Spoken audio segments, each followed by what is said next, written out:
Formée à Turin, à 16 ans elle s'enfuit à Rome, où, en 1897, a été prise dans un film des Frères Lumière tourné par Luca Comerio avec le titre La danza serpentina del Trower Theatre di Londra, puis inscrit au catalogue comme la danse serpentine. Après Rome, elle danse à Naples, puis à Monaco, parmi des artistes comme Anna Pavlova et Ivan Costin. En 1911, à Paris, Teresa participe à des conférences de Dranem et ensuite elle danse avec succès au théâtre Héberto, le rôle de Terpsichore dans les fêtes d'Hébé de Jean-Philippe Rameau.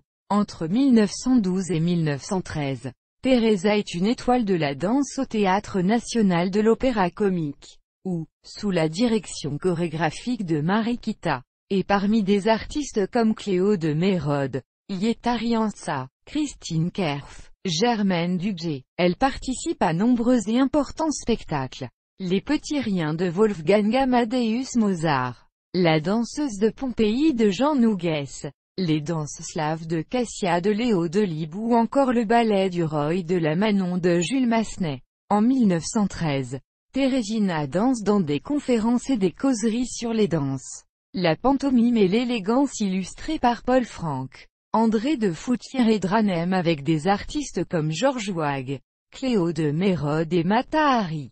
Le 10 février 1914, Teresa présente avec sa camarade Diti Darling pour la première fois à Paris la danse Furlana ou la danse du pape, de mode à cette époque. En juin 1914, elle est à Londres avec Diti Darling dans les compagnies de danse du Bataclan et puis du célèbre Fred Carnot. Thérèse reste à Londres jusqu'en 1915, quand elle revient en France pour danser dans une nouvelle production de l'Alhambra de Paris. Europe, ballet pantomime sur le thème de la Première Guerre mondiale, dans lequel elle personnifie la France.